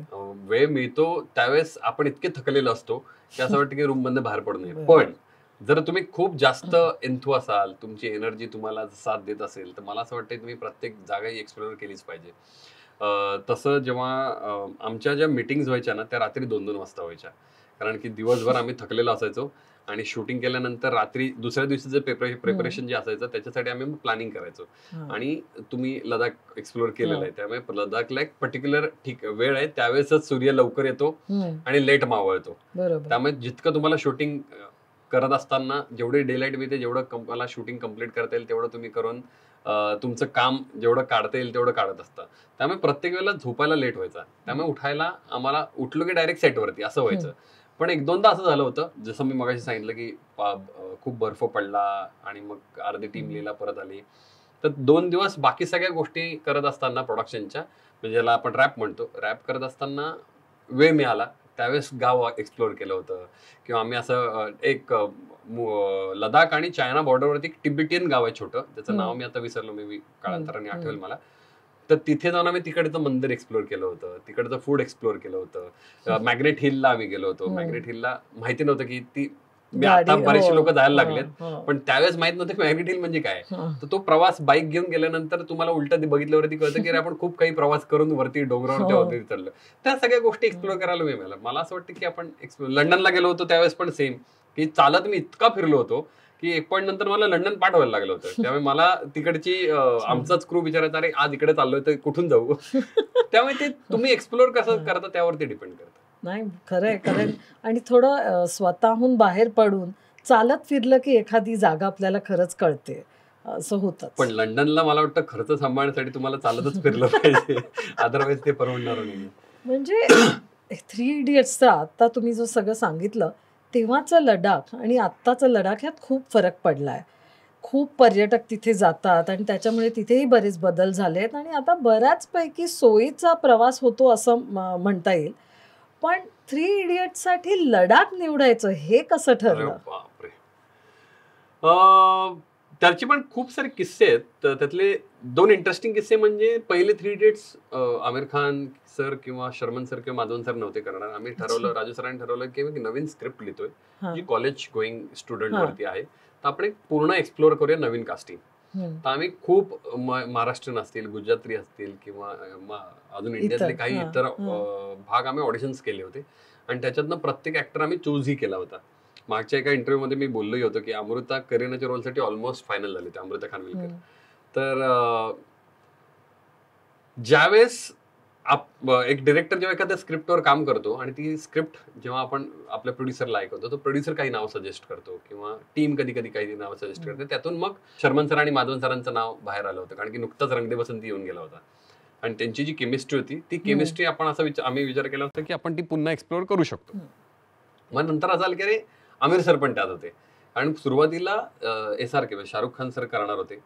त्यावेळेस पूर्ण डेस्टिनेशन हे सिक्कीम होतं अच्छा. आणि म्हणजे सिक्कीम अजून एक्सप्लोर करणं बाकी होतं, पण हां. त्या लुकनुसार किंवा त्या पूर्ण पेहरावानुसार आम्ही डिसाईड केलं होतं की आपण सिक्कीम करायचं. पण सिक्कीम करत असताना जेव्हा आमिर सर हो म्हणाले फिल्म हं. करायला, कारण की माधवन सर आणि शर्मन सर ऑलरेडी फायनल झाले, मग कॅरेक्टर वाईज लोकेशन बदललं होतं. सो रणछोडदास चांचड हे जे कॅरेक्टर कुठं असेल, तर हे रणछोडदास चांचड हे लडाख साईडची कॅरेक्टर निघालं. त्यामुळे मग आम्ही असं विचार केला की आम्ही लडाखला सगळं शिफ्ट करायचं. वाव! म्हणजे लडाख आणि टूर म्हणजे थ्री इडियट्स ह्याचं नातं खरंच खूपच. जोडलेलं आहे हे आता अजून दिसतंय. कदाचित आपण सगळे आता गँगटॉक आणि सिक्कीमबद्दल बोलत असू. अर्थात तिथे देखील अनेक लोकं जातायत आणि पर्यटक तिथे सुद्धा जातात. मला असं कळलंय की तुम्हाला काही खाद्यपदार्थ एवढे आवडतात आणि ऑफकोर्स ड्रायव्हिंग आवडतं हे तर आता एस्टॅब्लिश झालंच आहे. म्हणजे कुठेही गाडी निघून उद्या निघता. पण अशा काही गोष्टी आहेत की खास ते खाण्यासाठी अगदी गाडी घेऊन निघालाय? अरे बापरे, अशी ठिकाणं मुंबईतली तर आहेतच आहेत. हां. पण मला हल्लीचं सांगतो, कारण की हा नुकताच फ्रेश पॉडकास्टमध्ये फ्रेश गोष्ट सांगतो.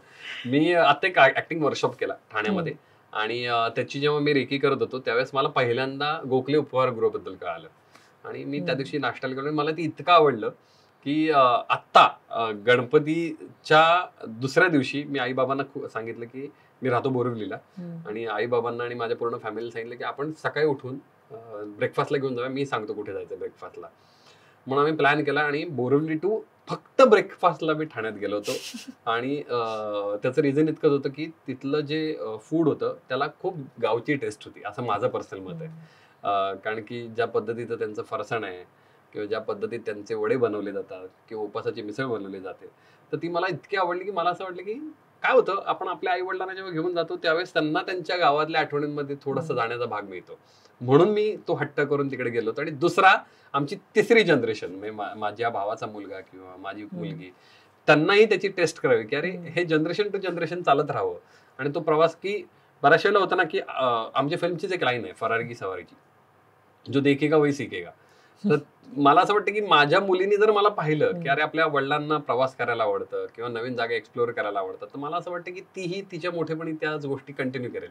सो आपली लेगसी नाही म्हणणार, लेगसी हा खूप मोठा शब्द आहे, पण मला असं वाटतं ती चेन चालू राहावी जनरेशन टू जनरेशन, की नाही, तुम्ही खरं आहे. प्रत्येक वेळेला एक्सप्लोअर करा. आपण असं म्हणतो ना की ट्रॅव्हल चेंजेस पीपल. म्हणजे अर्थात आमच्यातही आणि आमच्या सगळ्या टूर मॅनेजर म्हणा, आमच्या अख्ख्या ऑफिसमध्ये सुद्धा एखाद्या ठिकाणी आपण जातो, तिथलं कल्चर कळतं, तिथल्या पद्धती कळतात आणि थोडासा फरक हा आपल्यात सुद्धा होतो. करेक्ट. मग आता एवढी वर्ष तुम्ही हे ट्रॅव्हल करत राहिलाय तर त्यातून काय फरक पडलाय असं वाटतं? मला असं वाटलं की माझे 2 प्रवास घडले आणि त्या 2 प्रवासामध्ये मला माझ्या 2 नवीन स्क्रिप्ट मिळाले असं माझं पर्सनल मत आहे. कारण की त्यातली एक गोष्ट मी नुकतीच लिहायला घेतली आणि मला असं वाटतं की ते लवकरच मी फ्लोअरवरती जाईन आणि शूट करीन. त्यामुळे प्रवासात गोष्ट सापडते, प्रवासात तुम्हाला सापडता, असं माझं तत्व आहेच ऑलरेडी. Very nice. आणि तुम्ही रोड ट्रिपवर निघता तेव्हा आपण गप्पा मारत होतो, तुम्ही मला एकदा सांगितलं की असं म्हणजे निघता निघता तुम्ही उटीला पोचलात, पण तुम्ही चक्क केरळपर्यंत अगदी मुंबईहून गाडी घेऊन निघाला होतात. मी मुंबई टू कन्याकुमारी पण केलंय. वाव. म्हणजे मी म्हटलं ना की आमचा तो प्रवास ठरत नसतो की आम्ही उठतो आणि निघून जातो. त्यावेळेस आम्ही त्या प्रवासामध्ये असं ठरवलं होतं की एकतर आमचा एक रूल आहे. जेव्हा रादर मला असं वाटतं की प्रत्येक रोड ट्रॅव्हल करणाऱ्या माणसांनी रूल आखले पाहिजेत. वेळेला जेवलं पाहिजे, वेळेला थांबलं पाहिजे. तर आमचा रूल आहे की 7 नंतर जिथं कुठं असू, मग जंगल असेल तर तिथे जागा बघून थांबा किंवा जर तिथे नॉर्मल हायवे असेल तर तिथे जागा बघून थांबा. 7 नंतर ड्रायव्हिंग करू नका, कारण की दिवसभर तुम्ही ड्राईव्ह केलेली असते आणि मग काहीतरी चुकीचं घडण्यापेक्षा मला असं वाटतं की तोच प्रवास अजून आनंद घेण्यासाठी प्रत्येक बॅरिकेड्स टाकून आपण जर प्रवास कंप्लीट केला तर त्या प्रवासाची पण मजा वेगळी येते. त्यामुळे मी काबिनीमध्ये अशा एका ठिकाणी थांबलो होतो. आम्हाला जंगल सापडलं आणि असं झालं की अरे इथे काहीच मिळणार नाही. तो गुगलवरनं सर्च करून आम्हाला एक छोटंसं होमस्टे सापडलं आणि त्या होमस्टेला जंगलामध्ये ते होमस्टे. सकाळी उठलो आम्ही तेव्हा आजूबाजूला सगळे प्राणी होते. त्यामुळे तुम्ही एक्सप्लोअर काय करता त्यावरती डिपेंड करतात. आणि त्या प्रवासामध्ये मला खरंच असं वाटतं की खरंच तुम्हाला इतकं एक्सप्लोअर करता की तुम्हाला येणाऱ्या तुमच्या प्रत्येक आयुष्यामध्ये त्याचा कुठेतरी त्याचा तो भाग बनवता येतो. बरोबर. आणि केरळ खूप आवडतं असंही मी प्रचंड. ऐकलं. तर हे म्हणजे भारतातलं मला वाटतं आवडतं ठिकाण म्हणावं तर नाही, नुसतं केरळ नाहीये. केरळ मला पर्सनली खूप जास्त आवडतं. मला तसं मेघालय खूप आवडतं. मला भयानक लडाख आवडतं. मी शूटिंग केलं म्हणून नव्हे, पण मला जेन्युइनली लडाख आवडतं. मला श्रीनगर खूप आवडतं. महाराष्ट्रामध्ये माझं आवडतं ठिकाण जर कोणी विचारलं तर मला भयानक कोल्हापूर आवडतं.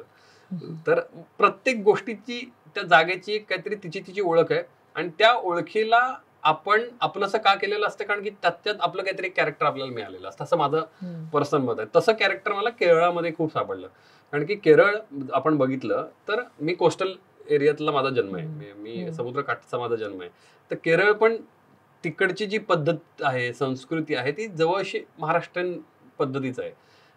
तर त्यावेळेस मला असं वाटलं की आपण कोकणात जे एक्सप्लोर केलंय तसंच केरळ आहे, फक्त तिथली ब्युटी, प्रत्येक ठिकाणचा लाईट वेगळा असला की तिथली ब्युटी वेगळी होते. त्यामुळे केरळामध्ये इनहेरंट ब्युटी आहे असं माझं पर्सनल मत आहे. तिथली देवळं असतील किंवा तिकडची चर्च असतील, तिकडचे तिथल्या मस्जिद असतील, तर त्यांच्यामध्ये काहीतरी टेक्स्चर आणि त्यांनी ते जपलेलं आहे. तुम्ही आताही केरळमध्ये गेलात, एखाद्या सणाला गेलात, तर तुम्हाला क्लिअरिटी येते की अरे इथे हे जपलं जातंय आणि ते जपणं ऑटोमॅटिकली आपलं असं करतं, असं माझं पर्सनल मत आहे. खास करून अलप्पीला जेव्हा मी हाऊसबोटमध्ये राहायला गेलो होतो, मला हे माहिती नव्हतं की ती हाऊसबोट सकाळी चालू होते आणि दुसऱ्या दिवशी सकाळी आपल्याला सोडते, हे मला माहित नव्हतं. मला असं वाटलं होतं की जेव्हा आपण एक्सप्लोर एक राऊंड झाला पण चला घरी जा असं किंवा रूम वरती जा. पण जेव्हा ते एक्सप्लोर करत होतो, तिकडची आजूबाजूची जी गावं आहेत, म्हणजे तुम्ही आय एम शुअर अलप्पी गेला असाल लाईट हाऊस बोट वरती, तर तिथे तुम्हीच बघितलं असाल की तिथली छोटी छोटी जी गाव आहेत त्यांचा प्रत्येकाचा एक काहीतरी तिथला व्यवसाय आहे. कोणी नारळाची शेती करते तिकडे, कोणी भाताची शेती करते तिकडे, कोणी तिथे फिशिंग करते, कोणी तिकडे प्रॉन्स शेती करते आणि तिकडे तुम्ही जाऊन लाईव्ह तुम्हाला ज्या गोष्टी हव्यात तुम्ही घेऊ शकता. त्या गोष्टी तुम्ही प्रवास नाही जोपर्यंत करत तोपर्यंत तुम्हाला कळणारच नाही की नक्की. म्हणजे मला एक गाव आठवत नाही आता, अलप्पीच्याच बाजूला एक गाव आहे जिथे लेफ्ट साइडला नदी आहे, राईट साइडला समुद्र आहे आणि त्याच्या बरोबर मधून एक तो रोड निघून जातो. तर हे गोष्ट आपण नॉर्मली बघताना आपल्याला नॉर्मल दिसतं, पण जेव्हा तुम्ही बर्ड आय व्ह्यूनी बघता तेव्हा सडनली सगळं जग तुम्हाला वेगळं दिसायला लागतं. मला वाटतं तुम्ही मगाशी म्हणालात कोकण जगायला हवं, तसं प्रत्येक ठिकाणी जिथे आपण ट्रॅव्हल करतो ते नुसतं पाहायला नको तर जगायला हवं, तर त्याची मजा खरंच येते. खरंय, मला असं वाटतं की प्रत्येक माणसाने पहिलं जगलं पाहिजे असं माझं अजून एक मत आहे. जर फॉरेन ट्रिप करायची असेल तर नेक्स्ट काहीच त्याला बंधन नाही, काही नसेल, पाहिजे तेवढा वेळ मिळेल, सगळं करता आलं, तर रोहन मापुसकरला कुठे जायला मला आवडेल? काय गाडी आहे घेऊन next? इथून मला लंडनला जायची खूप इच्छा आहे. इथून ड्राईव्ह इथून करा. ड्राईव्ह करत लंडनला जायचे. जे कोणी येतील ते माझ्यासोबत येतील, पण माझी खूप इच्छा आहे आणि मी आय एम शुअर मी ती कम्प्लीट करीन. की मला कारण तो जो प्रवास आहे, जे काही देश बदलत जातो आपण, तो त्या सगळ्या देशातल्या काही आठवणी मला माझ्या साठवून ठेवायच्या. मला खरंच इथून लंडनला गाडी घेऊन जायची खूप इच्छा आहे. म्हणजे खऱ्या अर्थाने around the world with Rohan Mapuskar होऊ ऍब्सोल्युटली माझी खूप शकेल. इच्छा आहे. Very nice. सो जाता जाता रोहन, काय जे आपल्याला बघतायत ऐकतायत त्यांना काय सांगावंसं वाटेल तुम्हाला? प्रवास का करावा, कसा करावा, काय जे काही तुम्हाला सांगायचं? मेडिटेशन आहे मला असं वाटतं प्रवास. तुम्हाला प्रत्येक प्रवासामध्ये तुम्हाला सापडत जाता, जे माझं म्हणणंच आहे. ते एक स्वतः मेडिटेशन. आणि मेडिटेशन ह्याच्यासाठी मी म्हटलं की तुम्ही जेव्हा ड्राईव्ह करता तेव्हा तुम्ही फक्त आपल्याला एका डेस्टिनेशन पर्यंत पोहोचायचं असा मुद्दा नसतो. बघत जात असणाऱ्या गोष्टी, प्रवासात मिळणारी माणसं आणि स्वतः ड्राईव्ह करत गेल्याचा आनंदामध्ये ह्या तिन्हींचं एक कॉम्बिनेशन म्हणून एक मेडिटेशन होतं. त्यामुळे आपण 3 तास पिक्चर बघतो, तर 3 तास पिक्चर बघत असताना आपण त्या पिक्चरमध्ये इतके गुंतून गेलेलो असते, आपल्या डोक्यासाठी मेडिटेशनच आहे. मग तुम्ही लिखाण करा किंवा काही करा. मग तो तसं मला खूप आवडतं की प्रवास करत असताना मला माझ्यासाठी मेडिटेशन मिळतं, असं माझं पर्सनल मत आहे. आणि तेवढा वेळ तरी आपण नक्कीच काढावा असंही वाटतं. काढायलाच पाहिजे. रोहन, काढायलाच खूप पाहिजे. छान. आज आपण कोल्हापूर पासून, कोकण पासून, लंडन, लडाख सगळीकडेच फिरून आलो, केरळ सुद्धा. आणि असाच हा प्रवास पुढे पुढे होत राहील. तुम्ही आज अराउंड द वर्ल्ड या विणावळच्या पॉडकास्टवर आलात, त्यासाठी मनापासून धन्यवाद. Thank you so much. खूपच बरं वाटलं. आणि पुढचा कुठलं लोकेशन एक कास्टिंग डिरेक्टर बापरे. कास्ट करतोय ह्याची वाट बघू आम्ही नाही, नक्कीच. मी ठरवलंय ऑलरेडी. फिक्स आहे माझं लोकेशन. अच्छा. सांगू की नको कळत नाही मला. नाही नाही, पण नक्कीच मला आम्हाला ऐकायला आवडेल. लक्षद्वीपला कारण शूट करायचंय. वाव. माझी खूप इच्छा आहे की माझी नेक्स्ट फिल्म मी लक्षद्वीपला शूट करेन. आणि मी आम्ही आत्ता फक्त बोललोय, पण माझी टार्गेट तेच आहे. सो लक्षद्वीपला तुम्ही शूटिंग करणार आहात, तर त्या लोकेशनचं एक कॅरेक्टर असलं पाहिजे का? मी तेच प्राधान्य देतो त्याला. मला दरवेळेला असं वाटतं की जसं ते एप्रिल मेचं सतत उदाहरण देतोय मी. एप्रिल मेला मी कॅरेक्टर नसतं बनवलं गावाला किंवा त्या जागेला, तर ते तुमच्या नजरेत उतरलंच नसतं आणि तुम्हाला तुमचं जग वाटलं नसतं. कारण की एप्रिल मे मध्ये बऱ्याचशा गोष्टी आहेत, जर तुम्ही अनुभवला असाल तर, की एक पाण्याचा बंब आहे किंवा अजूनही जास्वंदीची फुलांच्या ठेवून पाण्यात आंघोळ केली जाते. तर ह्या सगळ्या गोष्टी मला असं आणि वाटतं तो फटाका एक हे करतात. येस, तो पण सांगतो. सो ह्या ज्या गोष्टी आहेत त्या मला कॅरेक्टर बनवायला का आवडतात, ते त्याच गोष्टी कॅरी फॉरवर्ड होतील, ती चेन बनत राहील. आपल्या पिढीला पण ते कळायला लागेल. आमच्या नंतर येणाऱ्या पिढीला, आपल्या येणाऱ्या पिढीला ते कळू शकेल की ह्या पद्धतीत आपले पूर्वज त्यांनी ती प्रथा काय काय कंटिन्यू केलं केलेली होतं. आहे. हो. तर सेम किस्सा एप्रिल मे मध्ये ती जी मगाशी डेथ मी जी म्हणालो, त्या डेथमध्ये कोकणामध्ये आमच्या साईडला खास करून एक पद्धत आहे, 3 वेळा आयटम बॉम्ब लावला जातो. तो त्याच्यासाठी आहे, पहिला जेव्हा आयटम बॉम्ब फुटतो त्यावेळेस बॉडी ही घरातून बाहेर आणली जाते. अच्छा. दुसरा जेव्हा आयटम बॉम्ब फुटतो त्यावेळेस बॉडी ही तिरडीवरती ठेवली जाते. आणि तिसरा जेव्हा बॉम्ब फुटतो त्यावेळेस तिरडी उचलली जाते. बऱ्याच वेळेला काय होतं की खूप सारे लोक त्या फ्युनरल पुरते येऊ शकत नाहीत. कोणाचे धंदे असतात, कोणी वाडीमध्ये बिझी असतं. तर जेव्हा तिसरा बॉम्ब फुटतो तेव्हा त्यांना कळलं जातं की आता बॉडी उचलली गेली. मग ते ऑटोमॅटिकली त्या प्रेत यात्रेला जॉईन करतात आणि मग त्यांनी त्यांचा प्रवास कंप्लीट. तर ह्या सगळ्या गोष्टी मी फिल्म मध्ये आणल्या, कारण की ते कल्चर लोकांना दिसावं, जे कॅरेक्टर गावातलं दिसावं. म्हणून मी शक्यतो प्रत्येक वेळेला जेव्हा एखादी स्क्रिप्ट लिहितो त्या लोकेशनला मी कॅरेक्टर बनवतो. माझा हा पहिल्यापासूनचाच उद्देश आहे. त्याच्यामुळे नक्कीच लक्षद्वीपची वाट बघू आम्ही. मग आता मी त्याच्यावरती रिसर्च आणि स्टोरी चालू आहे, त्यामुळे लक्षद्वीपला आता मी कॅरेक्टर बनवतोय सध्या. आपण केरळबद्दल बोलत होतो तेव्हा तुम्ही मला सांगितलं होतं काहीतरी केरळचे गरम पाणी, थंड पाणी असा एक प्रकार तिथे काहीतरी वेगळा तुम्हाला अनुभवायला मिळाला. मी मगाशी सांगितल्याप्रमाणे ना, कोकण आणि केरळ खूप जास्त सिमिलॅरिटीज दिसतात. त्यापैकी एक सिमिलॅरिटीज जी मला तिथली दिसली प्रकर्षाने, ती म्हणजे प्रत्येक हॉटेलला तिथे 2 जग मिळतात प्रत्येक टेबलवरती. एक गार पाण्याचा असतो, एक गरम पाण्याचा असतो. मग आपण प्रत्येक वेळेला म्हणतो की अरे जेवल्या जेवल्या आपण खाऊ नये, पाणी पिऊ नये, आणि गरम पाणी आपण म्हणतो की डायजेस्टसाठी बरं पडतं. त्याचं एक रिझन असू शकेल असं माझे समज आहे. आपण एप्रिल मे मध्ये पाहिलं आणि त्यांनी सुद्धा कोकण म्हणजे टुरिझम कोकणातलं ह्याला एक हातभारच लागेल असं मी म्हणेन. त्यात एक मेन भूमिका म्हणेन मी केली ती त्या मॅनग्रोव्हजनी. तर ह्या आणि त्याला म्हणजे मराठीतलं नाव हे सुद्धा खूप छान घेतलंय त्याच्यात. माझ्या गावातल्या माझ्या मित्राचा फोन आला होता, रादर भावाचा फोन आला होता. तो म्हणाला, अरे खंड्या पक्षीला सॉरी किंगफिशरला खंड्या पक्षी बोलतात, मलाही माहित नव्हतं. म्हटलं मी असं म्हणाले आपण गावात लहानाची मोठी झालोय. त्यामुळे तसंच आहे की ते मँग्रोव्ज का गावाला आहेत आणि ह्याचं माझ्या रायटरनी कुणाल पवारने आणि मी मिळून जे काही लिहिलं आणि त्याच्यातनं आम्हाला जे सांगता आलं, एलिब्रेट करता आलं की का कुंपण असतं मँग्रोव्हचं, का पाणी आत गावामध्ये शिरत नाही, काय त्यांच्यामध्ये स्ट्रेंथ असते की ते पाणी जे काही सुनामीचं असेल किंवा भरतीचं असेल ते रोखण्यापुरतं काम येतं. कारण की त्या पद्धतीत ते मँग्रोव्ज मोठे झाले. ते मँग्रोव्जची जेव्हा आम्ही ऍक्च्युली खूप सारी याच्यात माहिती आहे, मँग्रोव्जची ही मुळं उलटी येतात पाण्यावरती. ती तुम्हाला खालती रुतलेली दिसत नाहीत आणि त्याच्यापासून प्रत्येक एक झाड बनत जातं. त्याच्या ती शेंग सुकल्यानंतर त्याच्या बीतनं एक नवीन झाड तयार होतं. मँग्रोव्जची आता मी इथं नाही काही बोलत, जेवढं एलॅबरेशन जेवढं मला लोकांना कळण्यापुरतं होतं ते सगळं फिल्ममध्ये आहे. पण मी अगदी खरं सांगतो की आमच्या इथे गावी मी लहानाचा मोठा झालोय, पण मँग्रोव्ज आमच्या इथे काळिंज नावाचं एक गाव आहे श्रीवर्धनला, हरिहरेश्वरच्या 4 किलोमीटर अगोदर. तिथे मँग्रोव्ज इथे आतापर्यंत आम्ही राहूनही आम्हाला माहित नव्हतं. आता त्याचा शोध लागला. पण लोकांना गैरसमज नको म्हणून मी आज पहिल्यांदा अराउंड द वर्ल्ड मध्ये बोलतोय. 2 लोकेशन अशी आहेत की ज्याला मी कॅरेक्टर बनवलं आणि जे बेसिकली श्रीवर्धनमध्ये नाही आहेत. एक म्हणजे मँग्रोव्ज, जे तुम्हाला खवणे बीचला बघायला मिळतं, जे मी कॅरेक्टर असं क्रिएट केलं की जे गावातलंच कॅरेक्टर वाटू शकेल. आणि दुसरं एक लोकेशन आहे जिकडे तिघं मित्र बसून अख्खा निथांत समुद्र बघतात. एक डोंगर आहे, एक सुळा आहे, तो तुम्हाला निवती बीचला बघायला मिळतो. त्यामुळे ही 2 लोकेशन सोडल्यास अख्खा सिनेमा मी श्रीवर्धनला शूट केलाय. पण लोकांना त्याची गैरसोय किंवा गैरसमज होऊ नये म्हणून मी पहिल्यांदा इथे सांगतोय. त्यामुळे मी सांगितलं ना की तुम्ही त्या लोकेशनला जर कॅरेक्टर बनवलं तर ते ऑटोमॅटिकली तुमचे गावातलं कॅरेक्टर दिसायला लागतं आणि मग ते कल्चरमध्ये मांडायला तुम्हाला बरं पडतं. तुम्ही प्लिमथला गेला होता तेव्हा काहीतरी बीचवर गेला आणि तुम्हाला थंडी वाजत होती, पण काही तिथल्या लोकल्सना बिलकुल थंडी नाही वाजली. बापरे.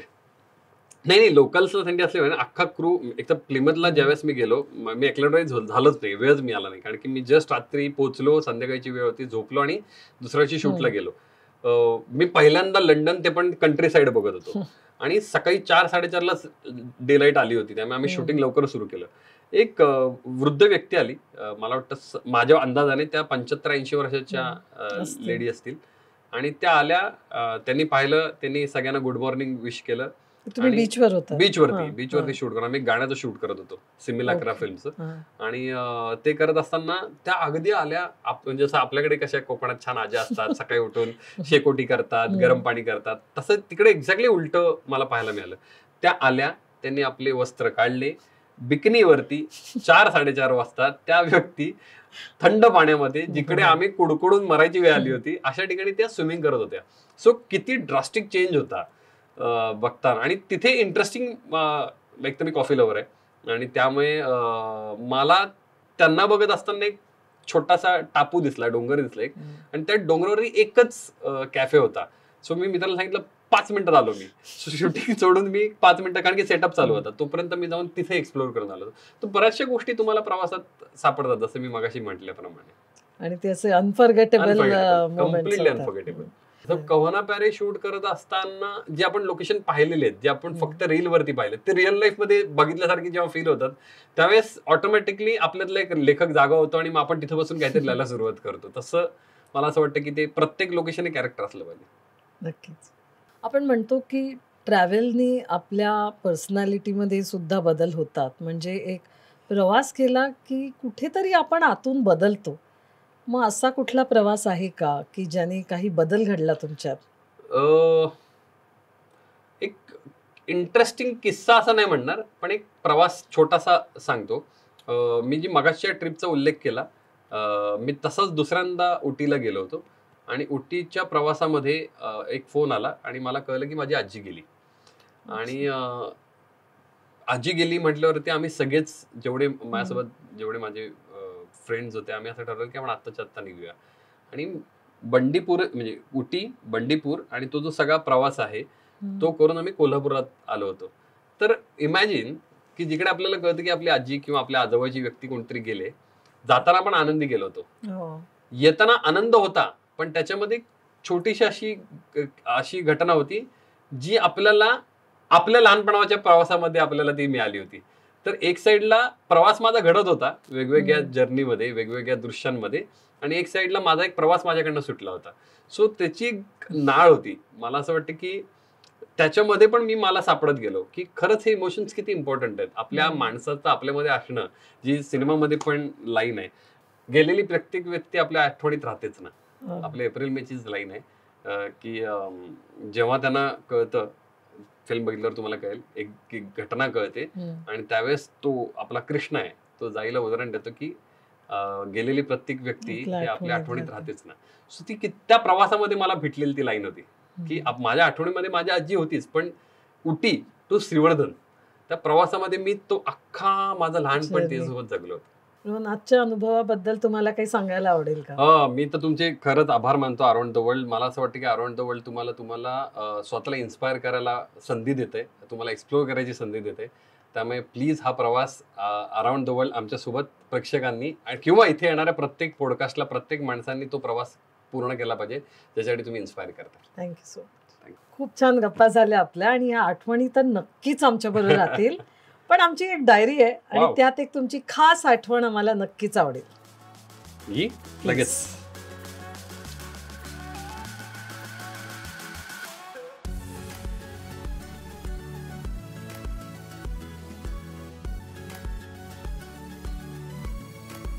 आजचा एपिसोड कसा वाटला हे तुमच्या कॉमेंट्समध्ये आम्हाला नक्की कळवा.